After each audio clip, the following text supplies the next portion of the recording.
Bonjour à tous, soyez les bienvenus dans ces rencontres de l'hémicycle. Vous le savez, depuis le 3 mai en France, on peut se balader.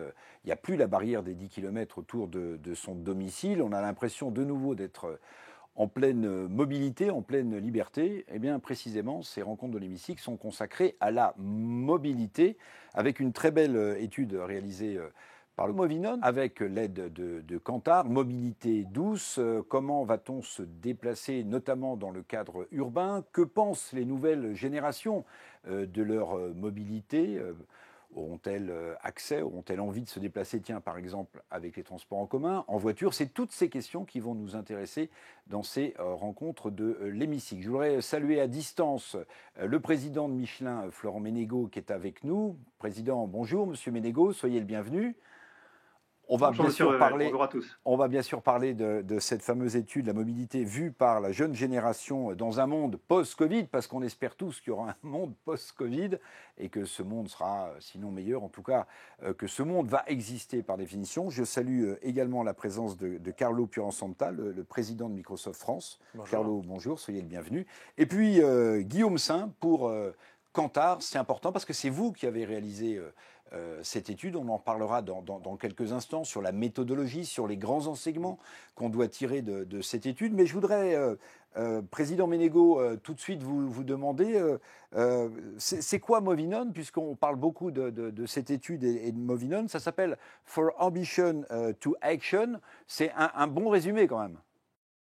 Oui, oui, Moviland, c'est un écosystème qui veut réunir toutes les personnes intéressées par développer une meilleure mobilité, plus accessible et en même temps qui a beaucoup moins d'impact. Et Moviland, c'est un espèce d'énorme connecteur entre toutes les personnes de bonne volonté qui souhaitent s'intéresser à développer plus de mobilité, moins d'impact et plus accessible. Alors, quand on parle, Florent Ménégo, quand on parle de mobilité, on parle de mobilité douce dans le cadre urbain. Vous avez l'impression, que suivant les générations, on n'a plus la même définition de la mobilité? Alors en fait, nous parlons de toutes les mobilités, pas uniquement les mobilités douces. Il faut arriver à réconcilier toutes les formes de mobilité. Nous avons besoin de gros engins pour extraire de la terre, d'autres pour transporter. Nous avons besoin de trains, nous avons besoin d'avions, nous avons besoin de bateaux, nous avons aussi besoin de voitures, de vélos, de motos, tout le type de transport. Et en fait, l'enjeu de la mobilité de demain, c'est d'arriver à rapprocher tout ce monde-là, faire en sorte qu'il arrive à coexister en ayant beaucoup moins d'impact. Et donc, c'est plutôt vers une mobilité zéro émission, une mobilité intermodale, une mobilité mieux partagée.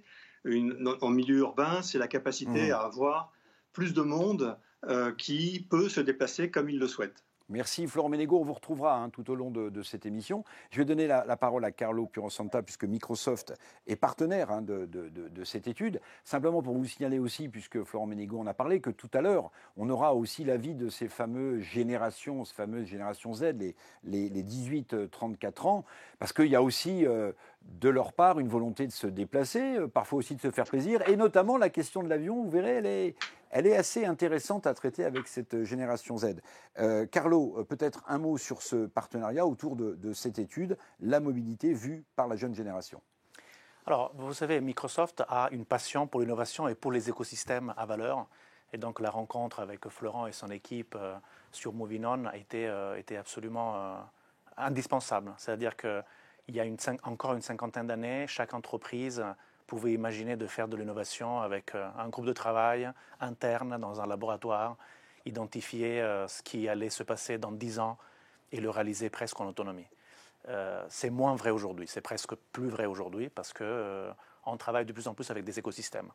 Donc notre mission de tous les jours, c'est de participer à la transformation digitale de chacun de nos clients, mais encore plus, c'est de faire en sorte que nos clients en écosystème puissent échanger des données, des innovations, des idées, des modèles de business et faire évoluer ça au rythme de l'innovation d'aujourd'hui, qui n'est plus le rythme de l'innovation d'il y a quelques décennies.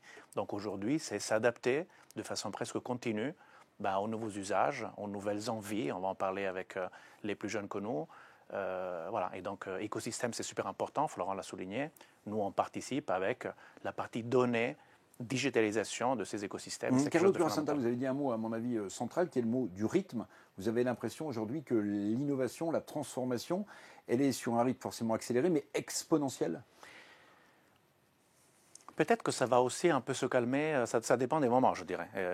Cette période que nous venons de vivre, de 14 mois intenses, je pense que ça va faire beaucoup réfléchir sur quel est le bon rythme, justement. Mais force est de constater, je peux vous parler de notre secteur, Microsoft, jusqu'à il y a 10 ans, avait des roadmaps produits à 3 ans, parfois plus, mais en moyenne à 3 ans. Aujourd'hui, nous avons des innovations qui arrivent dans des produits, dans Teams, il y a des innovations à la semaine. Ah oui. Donc, c'est très différent. Donc, on a du feedback des clients qui ont choisi massivement d'utiliser la plateforme. Donc, ils nous envoient beaucoup de messages en disant « on voudrait ça, on voudrait qu'on puisse lever la main, on voudrait faire des breakout rooms, on voudrait ci, on voudrait ça ». Et nos ingénieurs, ils travaillent au fil de l'eau et on fait arriver des innovations toutes les semaines. Donc, oui, le rythme a changé. L'attention aussi des consommateurs et des utilisateurs de ces innovations, c'est un peu l'habitude, c'est Apple qui nous a un peu habitués à ça. C'est-à-dire qu'avant, on faisait des redémarrages d'ordinateurs pour une fois de temps en temps. Le reboot, le fameux. Le reboot. Après, avec les smartphones, maintenant, c'est des petites modifications qui arrivent. Et puis, cette façon immédiate d'accéder à une application, l'app, le concept d'app, a fait que je peux atteindre tout très rapidement. Et donc, maintenant, les consommateurs, ils veulent avoir de l'information, de la formation, du renseignement, des solutions, on va parler de mobilité, des solutions de mobilité dans leurs mains. Merci beaucoup, Carlo Pietrasanta. Vous restez également avec nous si vous le voulez bien. Je vais demander maintenant à Guillaume Saint de nous commenter les grands résultats de cette étude Mobilité Movinon, donc menée par Kantar, en quelques slides, et vous me permettrez de vous couper la parole de temps en temps parce que j'ai trouvé cette étude très intéressante sur le fond, mais parfois aussi qui souligne, m'a-t-il semblé, quelques incohérences de cette fameuse génération Z des 18-34 ans face aux mobilités.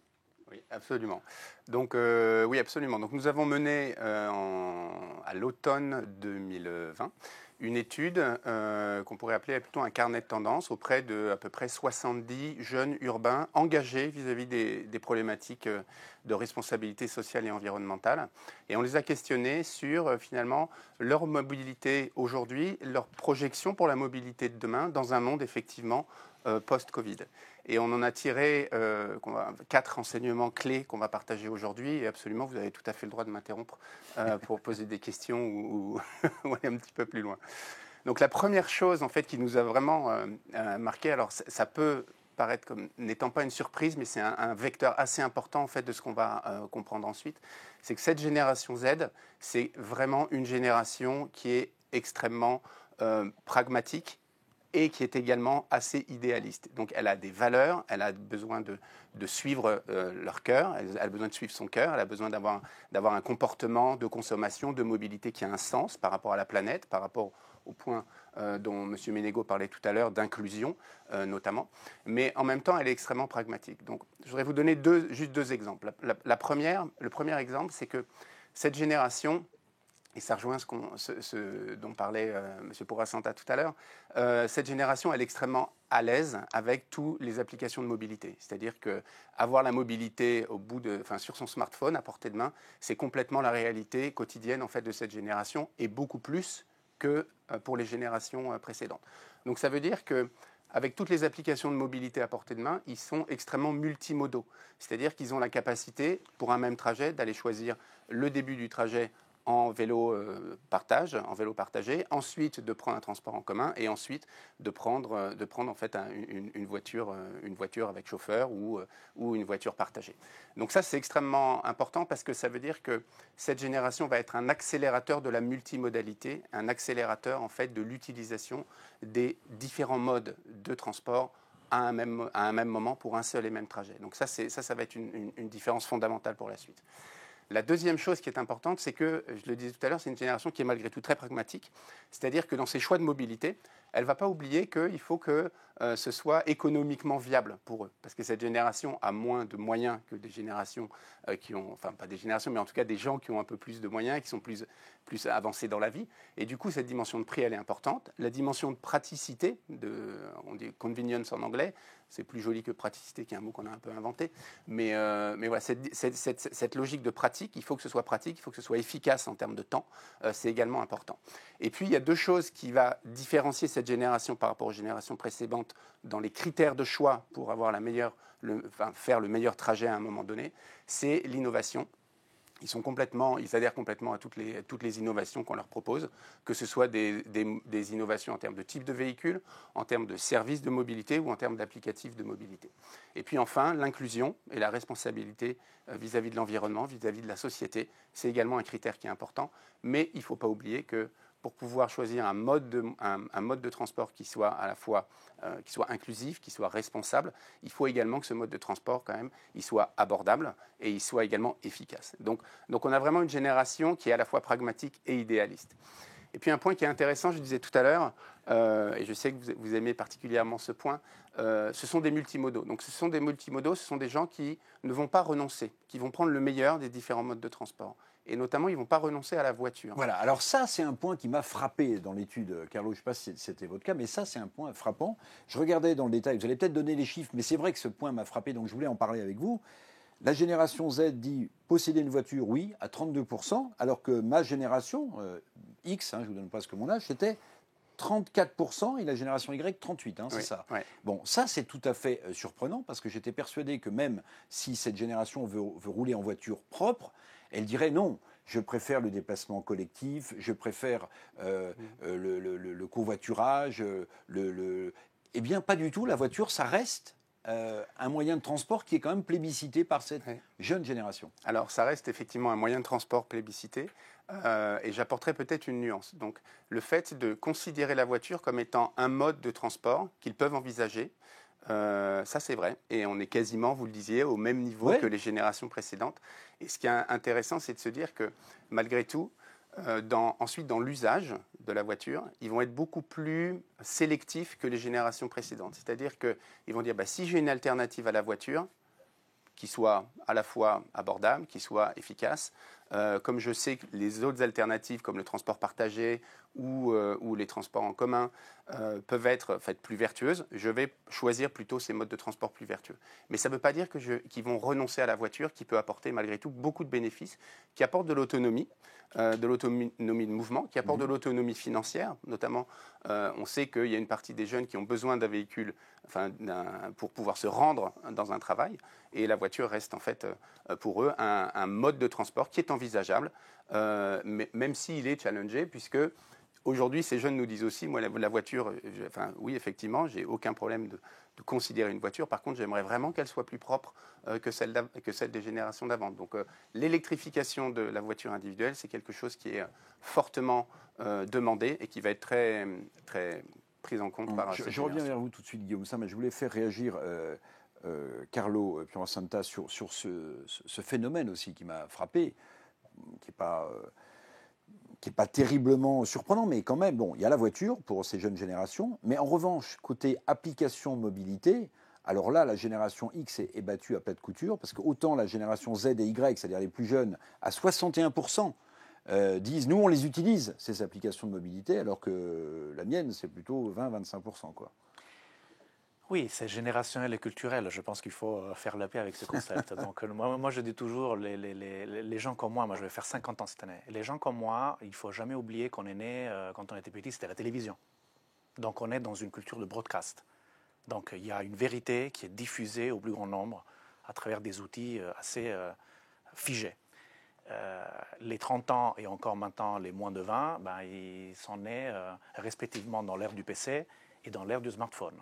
Et demain, donc les tout petits qui ont maintenant 5 à 10 ans, ils vont vivre encore dans une nouvelle génération qui est l'intelligence conversationnelle. Donc ça veut dire qu'ils vont probablement, je n'ai pas la sphère de la boule de cristal, mais ils vont probablement parler à des agents, tout simplement, et ils vont recevoir des informations et ils vont prendre des décisions en discutant avec des personnes ou des agents.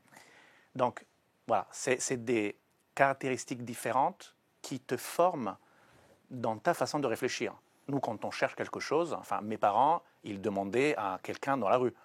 Ensuite, on a commencé à voir l'informatique et donc on va faire une recherche sur un ordinateur. Aujourd'hui, un jeune, il n'utilise pas l'ordinateur pour chercher. Il utilise l'ordinateur pour créer quelque chose. Mais pour chercher, il l'utilise sur le smartphone. Quand nous, on cherche quelque chose pendant un voyage, alors, les plus de 50, on a encore peut-être la volonté de demander à quelqu'un, est-ce qu'il y a un restaurant dans cette ville? À moins de 30 ans, jamais va demander un restaurant à quelqu'un. Il regarde son smartphone, il a déjà tout décidé en regardant 3 blogs, de YouTube, etc. Donc, c'est des usages qui se construisent de par la technologie qui existe et avec laquelle nous avons grandi, en fait. C'est vrai que tout à l'heure, on retrouvera Laurine Calcat, qui est étudiante et sensible aux problèmes environnementaux, et Quentin Mauduit, qui est professeur de sciences économiques et sociales. Mais ils vont avoir du mal à imaginer, chers amis, qu'on déployait une carte Michelin qu'on pliait et qu'on dépliait pour trouver son chemin et sa route à l'époque, quand on était en voiture. Ça, c'est quand même une grande différence. Florent Ménégo, vous êtes, j'espère, encore avec nous en direct, président de Michelin. C'est vrai qu'on a ces générations-là ne peuvent pas imaginer qu'on déroulait, qu'on dépliait une carte Michelin pour trouver son chemin à une époque. Oui, c'est vrai, c'est vrai. Mais moi, ce qui me frappe d'ailleurs dans cette étude et puis dans les commentaires de Carlo, c'est qu'il y a un changement radical. La technologie amène le monde à soi. Avant, la personne s'inscrivait dans le monde. Aujourd'hui, le monde vient à chaque personne. Et à travers les outils digitaux dont on dispose aujourd'hui, finalement, c'est l'individu qui redevient maître de son destin. Il n'est pas obligé de subir ce qu'on lui demande de faire. Et alors, la carte Michelin, puisque vous la citez, il faut aussi se rappeler que Michelin a été le premier à développer la carte digitalisée via Michelin et la première carte digitalisée au monde. Et, mais la carte, ça reste... C'est intéressant de voir certains jeunes. La carte s'arrête l'écran le plus géant possible, où on peut regarder d'un coup tout son itinéraire. Alors, on ne fait plus ce qu'on faisait auparavant, c'est-à-dire qu'on suivait au fur et à mesure de son déplacement ce qui se passe. Maintenant, on a des GPS embarqués sur son smartphone qui nous permettent de déterminer où on est. Mais moi, ce qui me frappe, c'est la technologie rend l'individu encore plus puissant. Et ce qui m'amuse et ce qui me conforte, c'est qu'on voit toute cette intelligence qui est toujours là, et ce pragmatisme est toujours là. Et moi, je suis très frappé par ces jeunes qui finalement disent « Non, mais aujourd'hui, moi, je suis maître de mon destin. Et je veux ne plus avoir à subir, je veux pouvoir décider moi-même. Quel mode de transport je vais utiliser? Et si la voiture, c'est mieux, je vais pouvoir utiliser une voiture. » Alors, le rapport à la possession va changer, le rapport à la capacité à pouvoir changer de moyens mis à disposition va aussi évoluer. Mais ce qui est important maintenant, c'est de comprendre que le monde vient devant chacun et est à la disposition de chacun. Et la technologie permet ça, et donc on vit une époque absolument incroyable. Et donc au lieu d'opposer, moi je pense qu'il faut réconcilier. Guillaume Saint, j'aimerais qu'on revienne sur l'étude et les grands enseignements. Il y a le rapport au transport en commun qui est tout à fait surprenant également. Moi, je pensais que cette jeune génération, le transport collectif, être ensemble, etc. Or, il y a une défiance vis-à-vis du transport en commun. Et puis ensuite, il faut nous parler de ces 5 facteurs qui vont modifier la mobilité dans les 5 prochaines années. Oui. Absolument. Alors pour le rapport en fait au transport en commun, c'est assez intéressant parce que d'un point de vue correspondance avec les valeurs des jeunes, le transport en commun est très vertueux. Le transport en commun est une solution qui est à la fois collective, qui est respectueuse de la planète, car relativement largement électrifiée. Mais à côté de ça, il y a aussi une réalité. Et la réalité, c'est dans l'expérience en fait d'usager dans les transports en commun. Et cette réalité qui n'est pas tous les jours rose, qui est effectivement, on aimerait qu'elle soit meilleure, cette réalité qui n'est pas toujours rose, finalement, elle a été encore plus impactée, notamment par la période de Covid, par une anxiété à la fois de contagion possible vis-à-vis du virus, mais aussi de transmission possible du virus. Parce que cette génération, et j'ai trouvé que c'était assez étonnant, elle nous a dit, moi, le Covid, à la limite, j'attrape le Covid, c'est pas dramatique pour moi. Par contre, je veux pas être un vecteur de transmission pour des gens qui sont plus fragiles et qui vont. D'où la défiance au transport en commun. Alors, la défiance au transport en commun, elle a été renforcée Elle a été renforcée par cette période de Covid. Avant, ce n'était pas une défiance, c'était probablement plus des attentes qui n'auraient pas été encore complètement adressées. C'est-à-dire que prendre le transport en commun, encore une fois, c'est bien, mais à condition qu'on soit effectivement tout le temps à l'heure, qu'on ait malgré tout des conditions de transport qui soient confortables, et ce n'est pas toujours le cas, et ça c'est vrai pour toutes les générations. Donc je vous redonne la parole pour qu'on parle de ces fameux 5 facteurs qui vont modifier la mobilité, notamment la question du télétravail à domicile. Carlo, juste, cette crise sanitaire avec le développement exponentiel des innovations que Microsoft porte, évidemment, est-ce que pour vous, la crise sanitaire va avoir un effet d'accélérateur de l'innovation? Oui. Et de la mobilité aussi? De la mobilité aussi, en effet, oui, parce que effectivement, ça fait maintenant 14 mois. C'est beaucoup. C'est-à-dire que si c'est des épisodes de 2 mois et puis ça revient à la normale, l'humain est fait d'une façon qu'on se remet tout de suite à comme on était avant. 14 mois, c'est beaucoup, et donc ça a eu un impact non seulement sur chacune et chacun, mais ça a eu un impact sur les organisations. Donc, dans toutes les discussions que moi j'ai effectivement avec des dirigeants d'entreprise, c'est Carlo, réfléchissons ensemble à comment je dois modifier mes processus et mon organisation du travail, c'est ça qui est fondamental, l'organisation du travail de toutes les personnes. Il ne faut jamais oublier que le concept de bureau, c'est un concept qui est né avec la tertiarisation de l'industrie. Avant, c'était des usines. Ensuite, on a commencé à avoir beaucoup plus dans l'économie de services.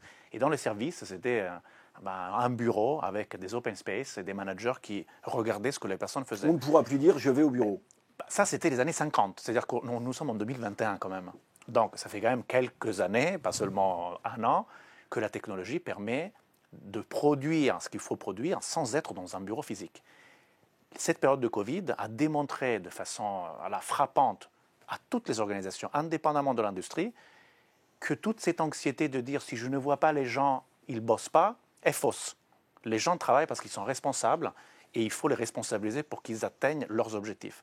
Donc la technologie va permettre de travailler partout et il y aura une plus grande flexibilité pour tous les employés d'une organisation de décider comment ils gèrent leur journée en fonction de ce qu'ils doivent faire.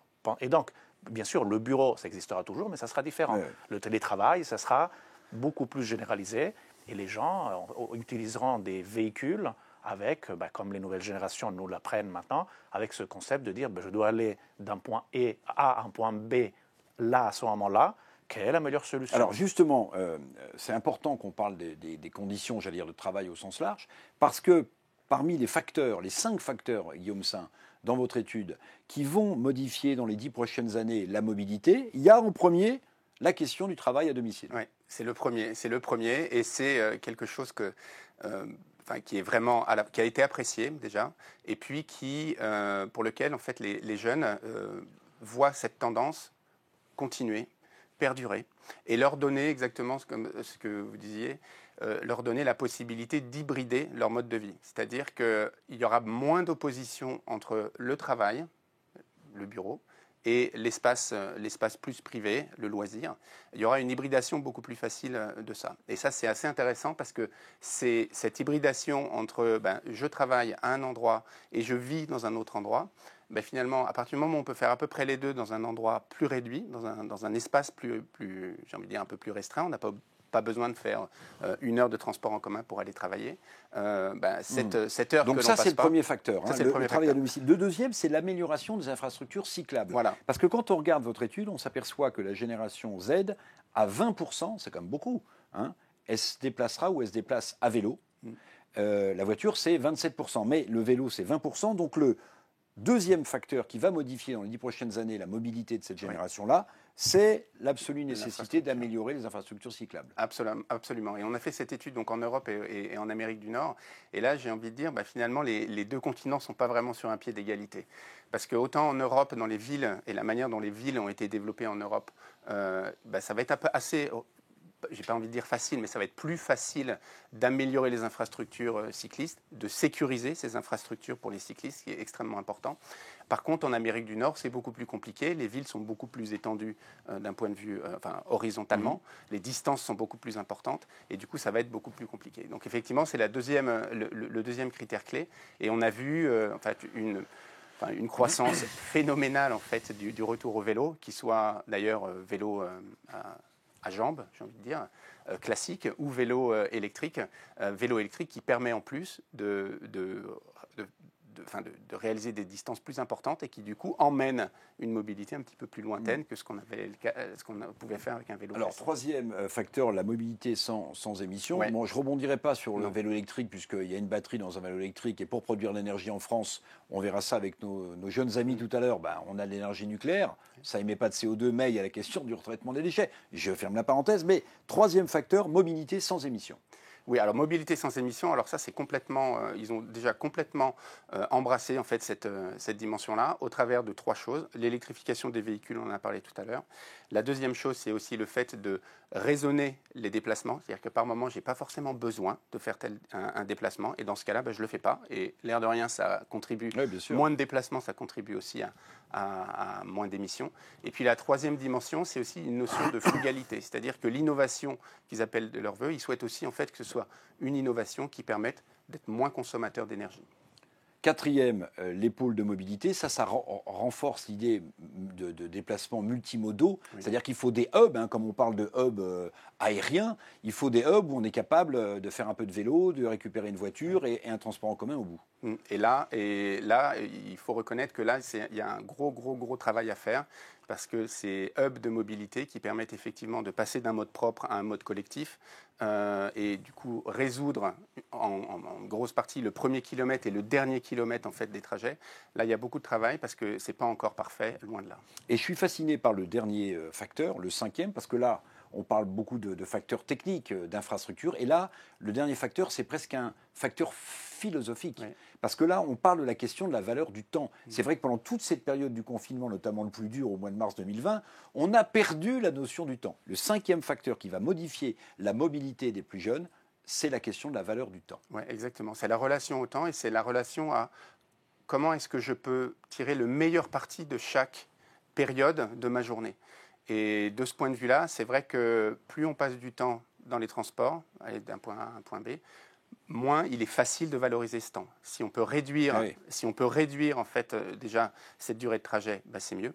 Et puis si on peut complètement la compresser, c'est-à-dire le télétravail permet de ne pas aller, ne pas se déplacer pour les travail. Ça veut dire que par rapport aux anciennes générations, aux plus anciennes générations, on va avoir plus de temps pour ses loisirs et pour soi-même que pour travailler. Alors je crois qu'il y a quelque chose qui est important et qui sous-tend probablement l'importance de ce critère, c'est que c'est une génération dont la vie est extrêmement axée aussi autour du plaisir. Il n'y a pas de renoncement au plaisir.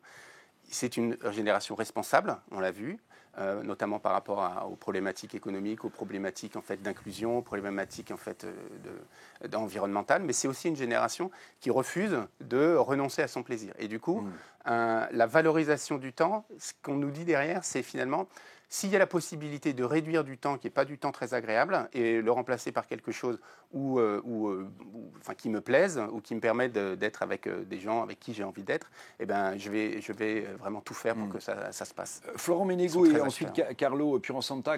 Florent Ménégo, quels sont les facteurs ou quel est le facteur de modification de la mobilité dans les 10 prochaines années que vous avez le plus goûté, le plus retenu, qui vous interpelle le plus ?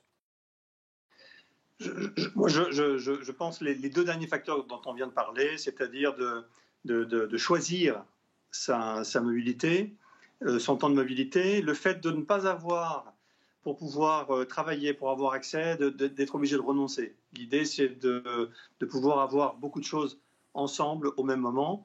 Et puis le facteur des émotions, du fait qu'on soit vivant, et donc d'essayer d'en profiter au maximum, sans que ça soit uniquement du loisir. Sur le télétravail, aujourd'hui, on se rend compte que ceux qui sont forcés à faire 100% de télétravail aspirent à pouvoir revenir au bureau pour faire certaines tâches, créer du lien social, pouvoir faire de la créativité ensemble, la relation humaine. À travers le digital, c'est beaucoup mieux que quand il n'y avait pas ces outils, mais c'est encore pas ce qu'on est capable de faire quand on est autour d'une même table ensemble. Et donc, c'est cette notion de pouvoir, de ne plus être contraint, mais de pouvoir choisir. Puis le dernier élément de l'étude que j'ai trouvé très intéressant, c'est cette idée de pouvoir tout faire dans un rayon de 15 minutes. Et ça, je trouve ça très, très puissant. C'est-à-dire, il faut repenser les villes de manière à ce que tout soit disponible dans un rayon accessible. Et ça, c'est des changements assez profonds de la manière dont on va concevoir l'évolution de nos villes demain un peu partout dans le monde. Carlo Purosamba, est-ce qu'il y a d'autres facteurs qui vous ont marqué, vous? Moi, je reviens sur le concept du temps. C'est ce facteur le plus intéressant. Et je vais vous faire une image simple, mais qui parle. Un trajet domicile-bureau. Si je le fais le dimanche, ça me prend 15 minutes. Si je le fais à l'heure où tout le monde va au bureau, ça me prend 1 heure en moyenne, parfois 1h45, voire 2 heures, en étant dans le trafic et en polluant encore plus. Pourquoi je dois passer 1h45 dans un véhicule propriétaire à polluer la planète alors que je peux rester à la maison? Donc, le temps, la vie, elle est tellement courte. Il faut, l'efficacité de ce raisonnement, de se réapproprier, comme disait Florent, nous réapproprions des fondamentaux. Alors, je dois travailler, je travaille là où je peux. Je dois bouger, je le fais quand nécessaire et avec vraiment la tête qui résonne. Donc, non pas parce qu'il y a la voiture, je prends la voiture pour y aller, mais pourquoi j'y vais et pourquoi je dois aller dans le centre de Paris avec une voiture pour passer 30 minutes à chercher à me garer. Pour quelle raison? C'est l'instinct. Mais en fait, cet instinct, les nouvelles générations nous disent, va bouger. Et vous savez, à force de 2% de changement de statistiques tous les ans, en 25 ans, on fait des majorités. Hein. Donc, il faut regarder la génération Z, mais il faut regarder les générations qui viennent après. Carlo, dans cette étude également, il y a un point que je voudrais que vous nous éclairiez un peu, qui est la question de la captation des datas personnelles. Alors, je ne dis pas les GAFAM, évidemment, je n'inclus pas Microsoft dans cette histoire, et vous nous direz peut-être d'ailleurs pourquoi je ne les inclus pas. Je parle des GAFA. Il y a une vraie différenciation en matière de sensibilité à la captation des datas personnelles dans l'étude menée par Guillaume Saint pour Kantar. On n'est pas vraiment inquiet en Amérique du Nord, dans cette jeune génération Z. On est un peu plus inquiet en Europe et on est beaucoup plus inquiet en France lorsqu'on appartient à la génération Z. Est-ce que ça veut dire que la génération Z française est plus encline à avoir envie de liberté et à faire attention où vont aller ces datas personnelles qu'en Europe ou qu'en Amérique du Nord?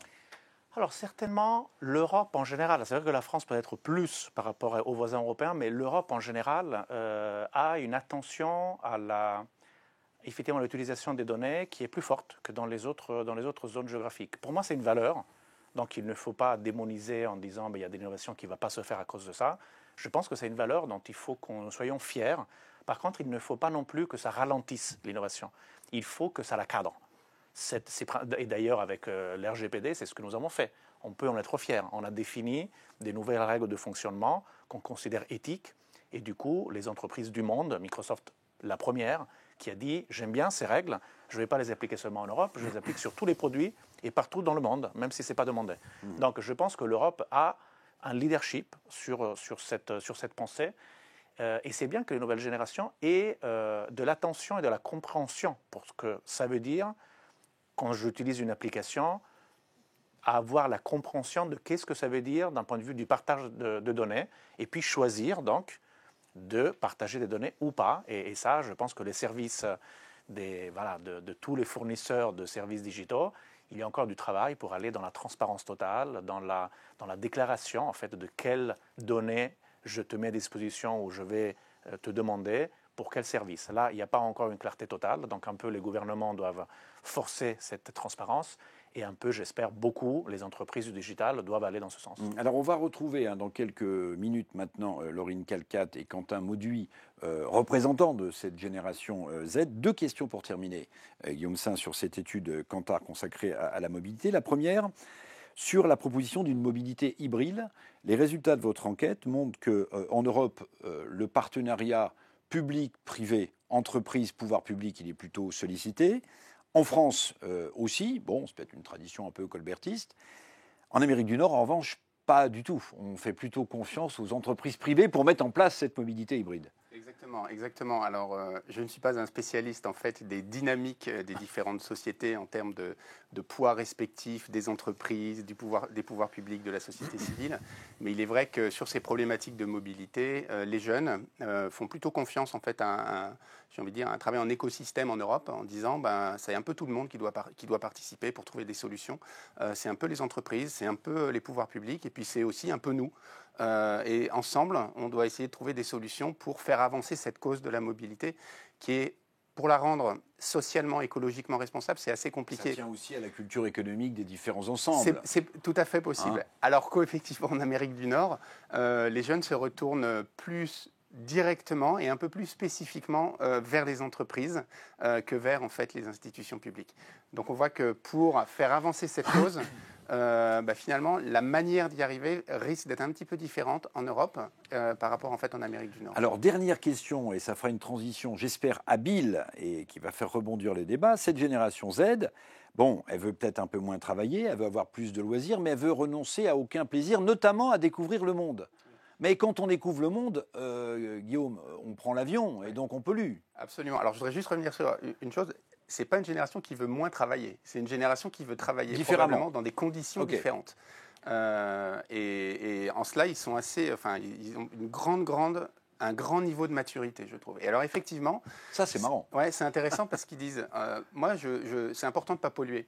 Et en même temps, est-ce que vous êtes prêt à renoncer en fait à découvrir le monde, à aller loin, à prendre l'avion pour aller loin? Et en fait, ils disent non, parce que c'est quand même ça qui nous nourrit, c'est quand même ça qui nous fait grandir, c'est quand même ça qui nous fait rencontrer des nouvelles cultures, des nouvelles personnes, vivre des nouvelles expériences. Et ça, on ne va pas renoncer à ça. Par contre, peut-être qu'on partira moins souvent. Peut-être qu'au lieu de partir peut-être 2 fois dans l'année, 1 fois par an, on fera un peu de bénévolat sur place, on travaillera un peu avec on travaillera sur l'association. place. Donc on partira moins souvent, on restera probablement plus longtemps. Oui. Et puis on aura la possibilité de travailler de là-bas. On aura la possibilité d'être utile à l'économie, à notre entreprise, à la société. Et par conséquent, c'est intéressant parce que cette hybridation et cette flexibilité, cette agilité, c'est vraiment quelque chose qu'on retrouve dans leur quotidien, pour le choix des modes de transport pour aller d'un endroit à un autre, mais aussi dans leur vie de manière beaucoup plus large, et notamment dans leur approche de comment je vais continuer à découvrir le monde, puisque là, ils sont complètement dans l'hybridation. Je voudrais juste donner un exemple. On a vu des répondants en Amérique du Nord qui nous disaient « Moi, j'ai tendance à voyager aux États-Unis 2-3 fois dans l'année. Je prenais l'avion.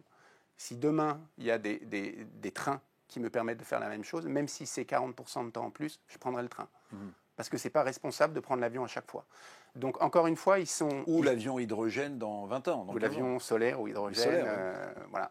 Et donc, au travers de toute cette étude, ce qui nous a marqué, c'est à la fois ce sens très fort de la responsabilité pour la société et l'environnement, et puis, malgré tout, cette volonté, en fait, de ne pas se laisser imposer des choix ou des modes de vie par un héritage qui est l'héritage du passé. Donc être acteur, ne pas renoncer au plaisir et pour autant être dans une démarche responsable, c'est vraiment ce qui ressort en termes de valeur de cette génération. Merci beaucoup Guillaume Saint de cette analyse sur cette magnifique étude sur la mobilité urbaine de la génération Z menée par Kantar. Je vais demander à Carlo Purasanta, patron de Microsoft, et à Florent Ménégo, président de Michelin, de rester avec moi. On va accueillir maintenant les 2 jeunes, ça n'a rien de péjoratif, j'espère que je ne dis pas un mot imprononçable, qui vont venir nous rejoindre sur ce plateau parce que on a soulevé des incohérences, on a soulevé des grandes tendances. D'ailleurs, cette étude, c'est un carnet de tendances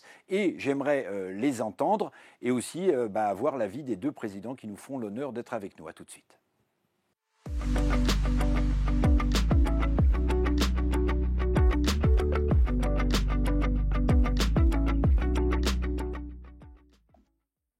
Voilà, merci de nous retrouver dans ces rencontres de l'hémicycle consacrées à la mobilité des plus jeunes, 18-34 ans. Bon, commence à faire du vélo et on peut commencer à avoir son permis de conduire. Nous ont rejoint sur ce plateau Laurine Calcade, qui est étudiante engagée sur les sujets environnementaux et par définition intéressée par la mobilité. Laurine, soyez la bienvenue. Bonjour, merci beaucoup. Et puis Quentin Mauduit, professeur de sciences économiques et sociales dans les Hauts-de-Seine, près de Paris, engagé tant d'un point de vue personnel qu'en tant que prof aussi, sur la nécessité de faire coïncider économie et durabilité. Les ressources sont rares, il faut les économiser, la planète est polluée. Je vous présente évidemment Carlo Purasanta, qui est le président de Microsoft, et puis avec nous en duplex, Florent Ménégo, le président de Michelin. Chers amis, Laurine, qu'est-ce que vous avez retenu de nos débats précédents? Vaste question. Je pense qu'il y avait pas mal de sujets et je me reconnais dans la conclusion de Guillaume Saint qui disait finalement responsabilité, oui. Une mobilité durable, oui, mais pas au prix de notre vie, de l'expérience et de la jeunesse. Je pense qu'on l'a assez sacrifié cette année. Donc je me reconnais pas mal dans cette conclusion-là. Après, il y a des sujets, je pense qu'on y reviendra, sur lesquels je me distance un petit peu concernant l'utilisation de la voiture individuelle, concernant l'utilisation de l'avion. Mais c'est vrai que globalement, ce sont des sujets qu'on retrouve. Quentin, même question. Premier tour de piste, si j'ose dire. Alors, donc je partage déjà ce premier constat, mais je rajouterai un des derniers éléments que le PDG de Microsoft a mobilisé sur les données publiques. Et je le vois du coup avec mes élèves qui ont entre 15, 16, 17 ans.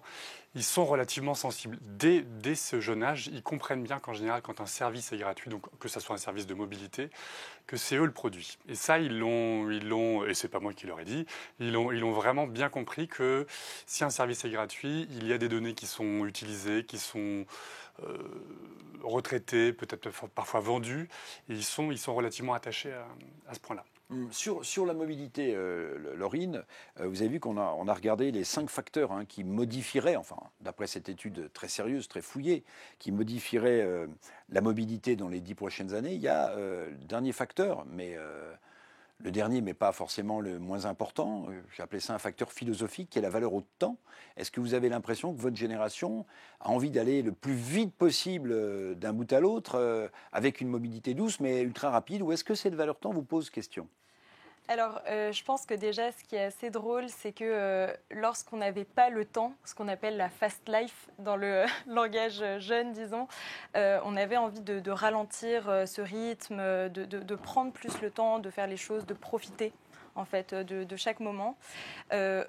Aujourd'hui, après 14 mois, comme M. Purasanta l'a dit, d'immobilisme, c'est vrai que on en a un peu assez, qu'on a envie de reprendre un rythme plus soutenu. Mais pourquoi ? Parce qu'en fait, un rythme soutenu, ça implique des expériences diverses. Donc voilà, je voulais juste poser ce contraste. Après, au niveau du rythme, je pense qu'il y a deux cas de figure. Il y a le cas de figure où on a envie d'être efficace dans la vie de tous les jours, on doit aller au travail, on doit se rendre quelque part, on a peur d'être en retard. Là, c'est vrai que le facteur temps est très important. Les transports doivent être efficaces. Je prends beaucoup les transports publics. À Paris, le métro, il y en a souvent, c'est pratique.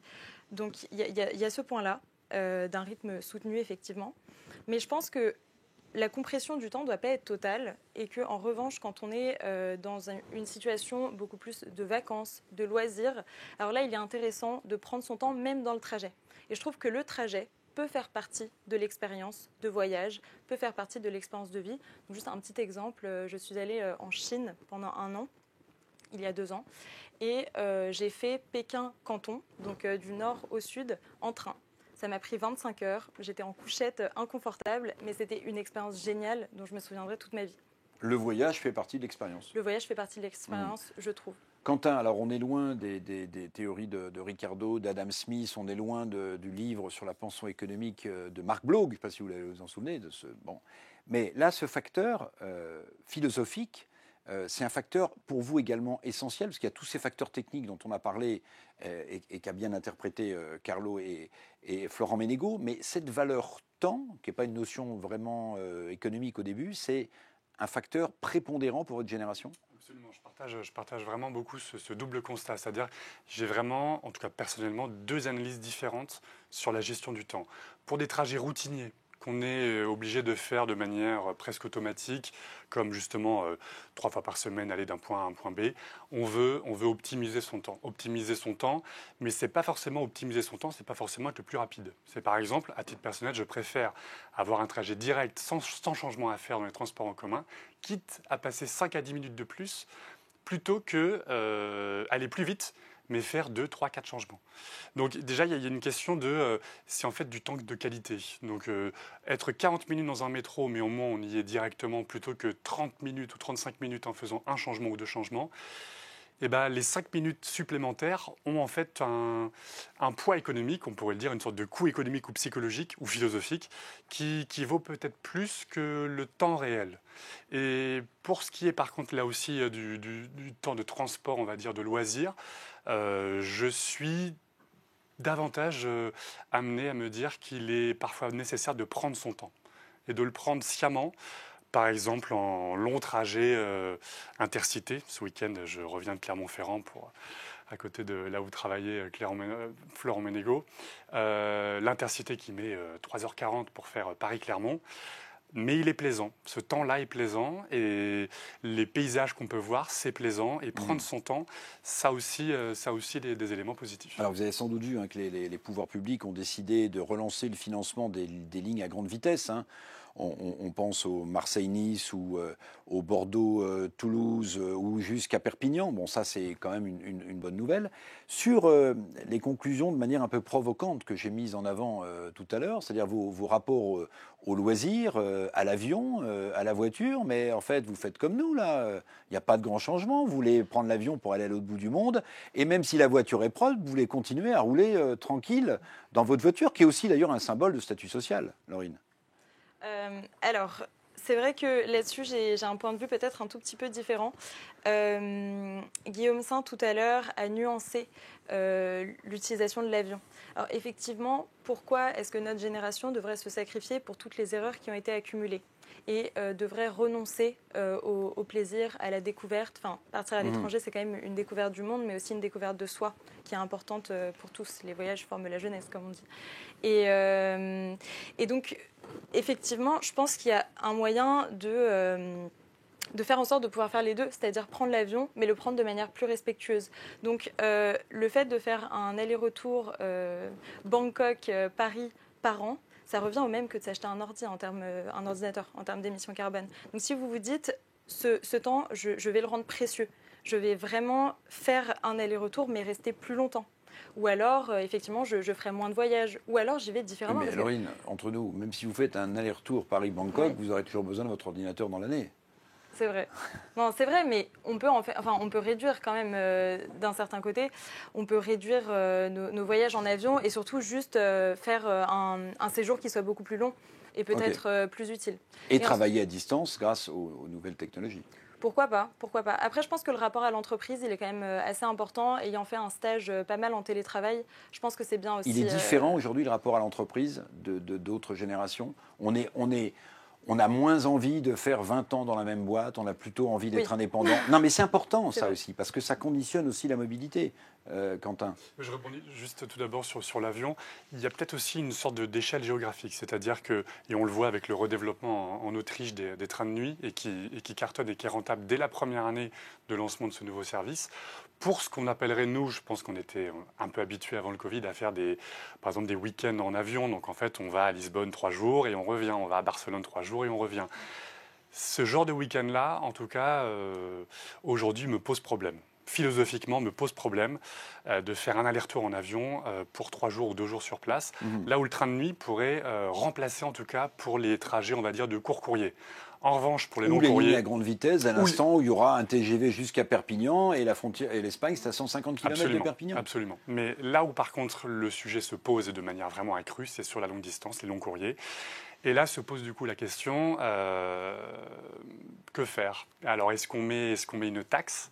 Donc là, l'économiste revient. Est-ce qu'on met une taxe pour compenser et pour payer des externalités négatives, pour éviter que en tout cas pour payer dans le coût d'achat du produit, la part d'externalités négatives que ce produit va créer. Oui, mais là, monsieur l'économiste, vous savez très bien que pour que, par exemple, on impose une taxe en France sur les compagnies qui seraient françaises, il faut que ce soit la même chose ailleurs, sinon on plombe la concurrence d'Air France KLM par rapport à d'autres. Je l'entends, mais d'où des discussions actuellement au niveau international pour réfléchir à une taxe carbone, en tout cas affiliée sur les prix des billets. C'est des discussions difficiles et longues, mais je pense qu'elles sont nécessaires. Alors, je vous redonne la parole tout de suite, mais j'aimerais à ce stade avoir l'avis de Carlo Purasanta, puis de Florent Ménégo, qui vous ont écouté évidemment avec beaucoup d'intérêt. Carlo. Alors, je trouve passionnant ce qu'on vient d'entendre, parce que c'est grâce à des comportements de cette nouvelle génération que les industriels doivent concevoir des nouveaux produits et des nouveaux services qui vont être plébiscités par la nouvelle génération.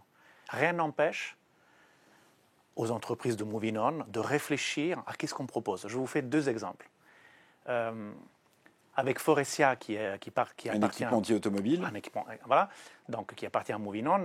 Il y a un peu plus d'un an et demi, c'était au début de 2020, au CES de Las Vegas, on a présenté un véhicule du futur dans lequel, parce qu'on imagine que le véhicule va être autonome un jour, on peut avoir des expériences à valeur ajoutée dans un véhicule. Alors c'était plutôt une voiture, mais on peut imaginer la même chose dans un train ou dans un avion.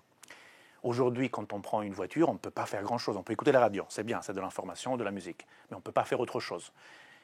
Mais par contre, quand on va dans un avion, on a un catalogue de films un peu à la maman-papa, c'est-à-dire un peu à l'ancienne, donc un catalogue que je choisis. Je n'ai pas mes services de divertissement, je n'ai pas mes news. Bon. Alors, pourquoi ne pas concevoir un endroit où, que ce soit mon véhicule ou un véhicule public, quand je rentre dans le véhicule, je suis reconnu en tant que Carlo, Quentin, Laurine, et mes services digitaux me rejoignent dans le véhicule. Donc ma chaîne de news, ma chaîne de divertissement, mon travail, et je choisis ce que je fais. Et quand je suis dans une voiture, je descends dans la rue, je prends un véhicule, quel qu'il soit, mes services arrivent avec moi. Je suis dans un transport en commun pour aller à Marseille, mes services arrivent. Je suis dans un avion, les services arrivent. Et d'ailleurs, dans le parcours, si j'ai choisi de voir une série télé, eh ben je vois l'épisode 1 et 2 dans le bus de la RATP et je vois l'épisode 3 dans le véhicule autonome de Faurecia. Voilà comment on peut concevoir la mobilité. Juste un autre exemple parce que l'avion, on a beaucoup parlé. On a lancé un partenariat important avec Amadeus. Amadeus, c'est 2 milliards de voyageurs dans le monde. C'est la moitié des voyageurs dans le monde. Le système de réservation. C'est le système qui a derrière toutes les compagnies aériennes du monde. Nous sommes justement en train de réfléchir. La nouvelle génération et le Covid nous ont appris quoi ? Que les gens ils regardent le moment du choix avec un œil différent. Ils veulent plus d'informations, ils veulent mieux comprendre et mieux prévoir ce qui va se passer. Alors, on est en train de réfléchir quels sont les services pour les gens qui vont reprendre l'avion, parce qu'on a tous envie, bien sûr, de voyager. Mais quels sont les services qu'on peut leur apporter ? Donc, au moment du choix, au moment du voyage, au moment de la résidence dans la ville ou dans la région où on est allé, et quand on revient. C'est tout un parcours.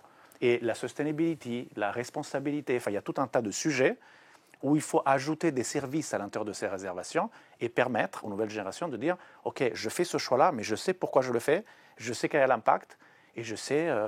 Voilà, je raisonne sur pourquoi je choisis telle chose plutôt qu'une autre. Tout ça, aujourd'hui, ce n'est pas encore le cas, mais c'est des chaînes de valeur qui vont se construire. Florent Ménégo, qu'a suscité chez vous les propos qui ont été tenus par nos 2 représentants, Laurine et Quentin, de la génération Z ? Oui, alors comme Carlo, moi j'ai beaucoup apprécié, j'ai été très impressionné par le niveau de maturité des sujets. Alors moi j'ai plein de réflexions qui me sont venues en vous écoutant.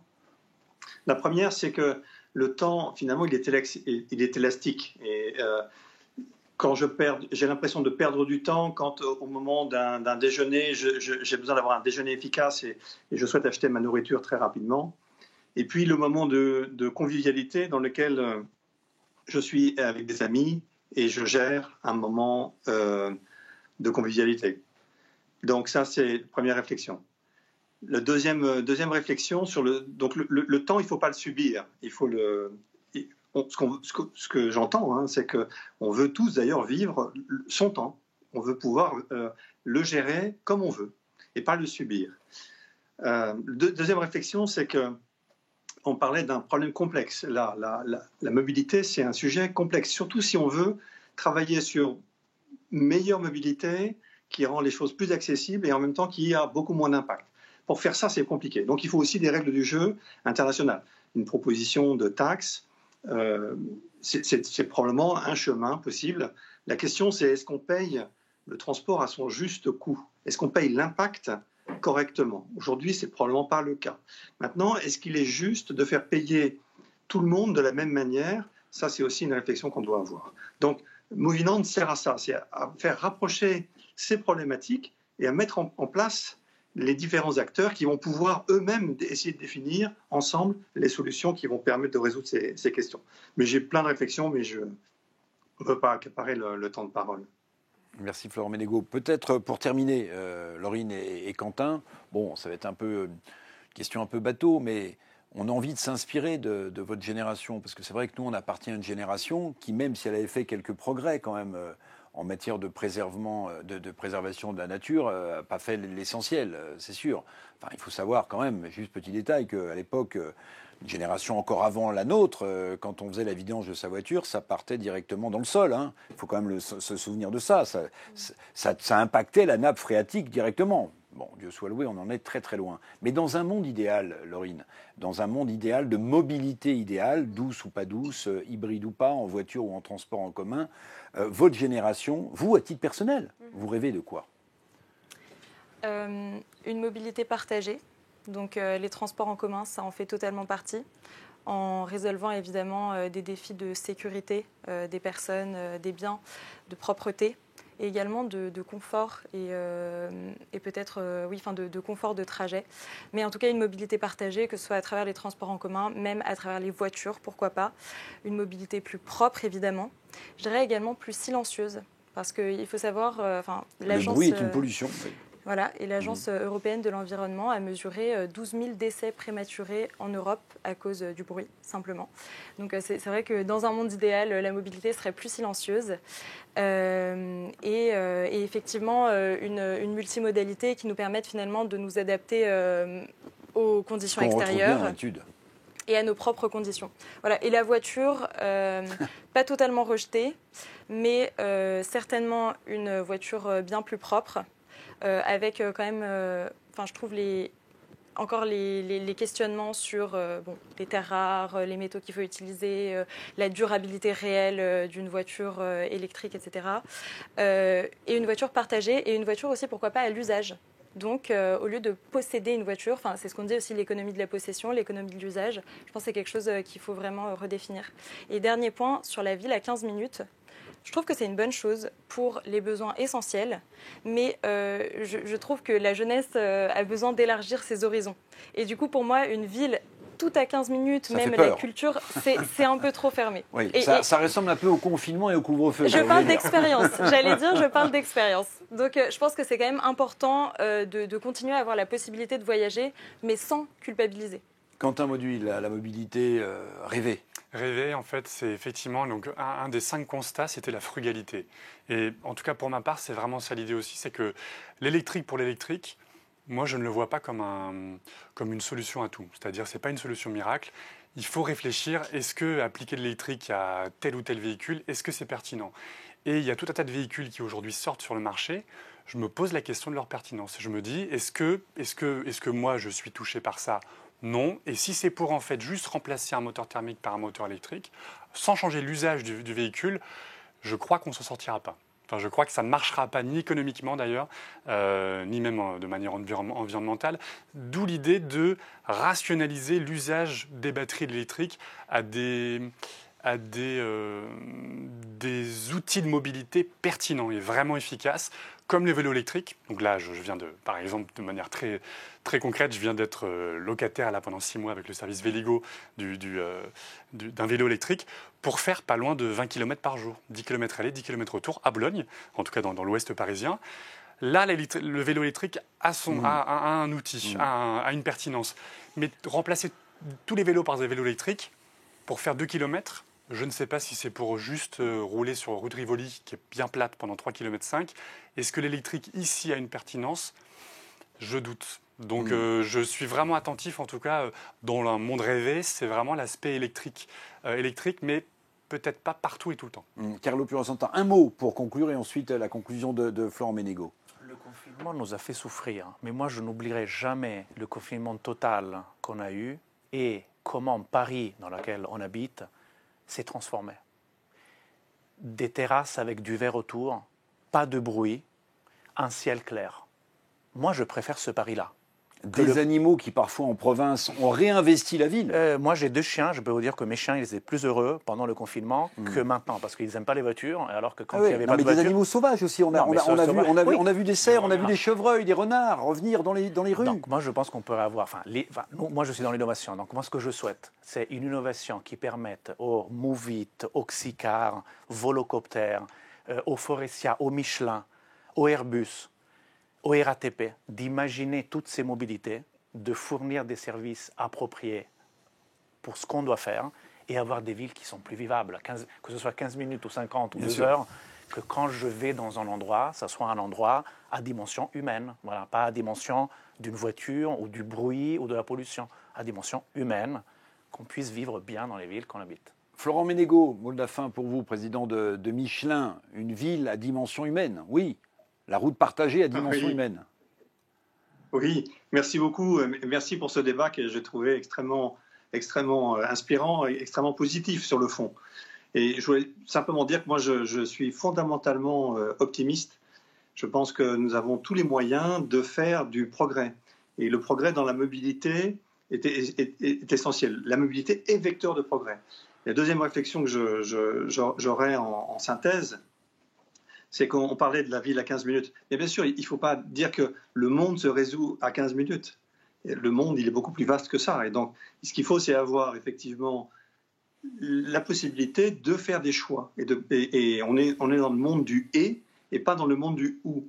Et à partir du moment où on oppose des choses et où on dit, finalement, vous n'avez pas le choix, c'est ou ça, ça devient compliqué. Et aujourd'hui, je pense qu'avec la technologie, je pense qu'avec la réflexion commune qu'on doit avoir entre le monde politique, la vie civile et la vie économique, on doit être capable de résoudre tous ces problèmes-là et d'être dans un monde inclusif, le monde du « et » pas dans le monde du « ou ».